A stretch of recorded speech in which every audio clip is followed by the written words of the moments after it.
and this is on Amazon, on Prime Video, whatever they're calling themselves nowadays. Sharon, you saw this. You have seen every season of Clarkson's Farm. I think you've come back and you've told us about what you thought about it and how Yeah. you do not like Jeremy Clarkson, but for some reason, this is a good show. And yeah, so tell us, tell us, does it continue doing that whole thing? Don't like Jeremy Clarkson, like this show. Yes, to some degree, yes. It's carries on straight after where we left off, following the farming year from when you first start preparing the land and then sowing the first crops and then moving through the different challenges through the year. And each year has got a different emphasis, it's got a different focus. And this year it takes a sort of sideways turn, really, that he decides that the biggest challenge for the farm is finding a marketplace for all the stuff he produces, Mm. when you don't have so many middlemen.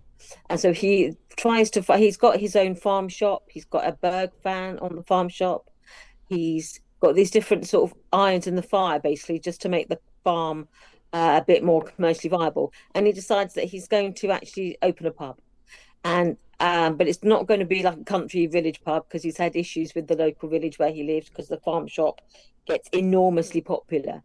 So Yeah. he's got guaranteed customers. It's just finding the right venue. And as the series was, you see him sort of going through that farming year, but you also see him then exploring about how to set up a pub.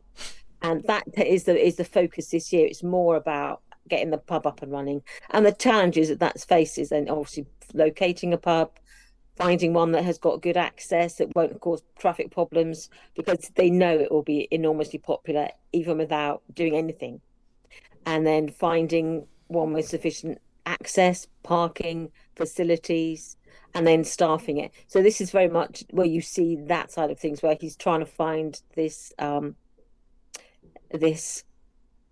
commercial outlet for his farm. Yeah. And his idea is that for the British farmer, obviously needs, they can produce the stuff, but you have to have an outlet for it.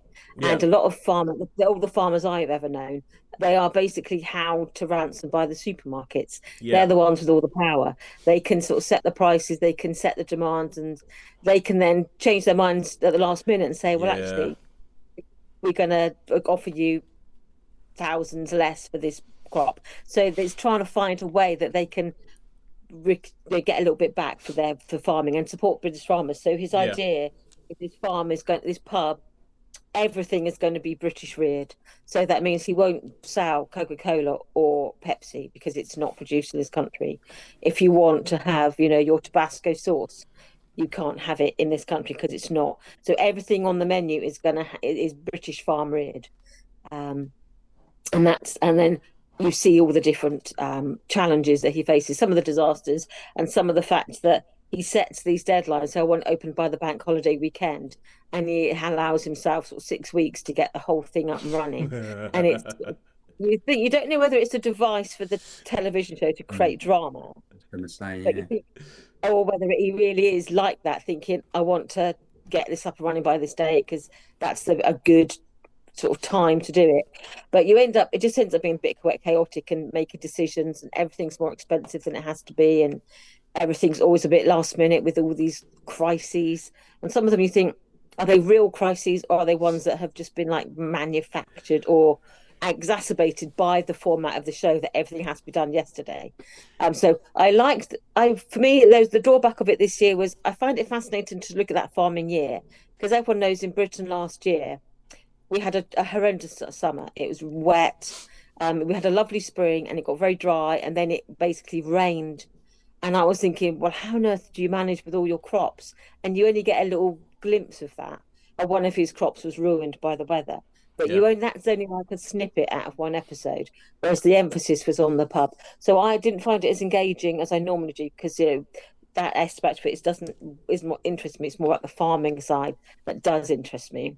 Okay, and quick. But it does highlight those challenges that a lot of British farmers face in how to sort of, if you're a smaller farmer as well, you're not a farmer just for the supermarkets. If you want to raise your pigs, but not thousands, but small herds, and sort of sell them on,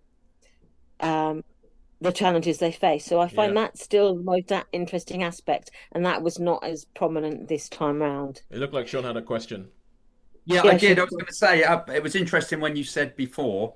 I wonder how much, when you do these programs, how much is actually for the TV program, because they must be giving some funds on that. And I do sometimes think they might be a bit contrived. Well, Yeah, that's what it feels like. Some of the dramas you think, is this really drama or is this just Jeremy Mm. Clarkson well, playing up? the thing is, they're definitely contrived. I mean, the fact is, like, you see all these shows, and at the end of it, when you look at the credits at the end of these shows, they have a producer and they have a director. Now, it was just what happens. Why do you need a director? and it's yeah. But there's a show called what's it called? Uh, I'll figure it out, but it's essentially about being behind the scenes. It's like a drama, but it's made behind the scenes on one of these sort of reality TV shows, and you get to see all the stuff that they do to get people to do something that's going to be good. And I feel like Clarkson, quite frankly, he has learned that I think right now it is better for his brand if he is professionally uninformed. So if he doesn't find anything out, then he can say stupid things like, I want to be open by bank holiday weekend, which is in 6 weeks' time or something like that. And I think he knows by now by himself that if he doesn't know how difficult it is to do something, it makes better TV. So I think that by now there's probably a bit of it where he doesn't learn just so it can be good, but there'll also be somebody who will be sort of like edging him in the direction that would make better stuff. And also with these sort of shows, there will be a lot of stuff that will be on the cutting room floor that nobody's actually Oh seen. yeah. So It's sort of like 8 episodes. What is it? How many episodes? 6 episodes, and it's over a year. So it's like there's an awful lot of footage that probably goes on to yeah, the that cutting room that hits floor, the as it cutting were. room floor. So Yeah. So how many I do stars would you give quite a that? bit. Yeah, so I'd give it 3 stars. It was engaging. I didn't find it as humorous. I found it slight.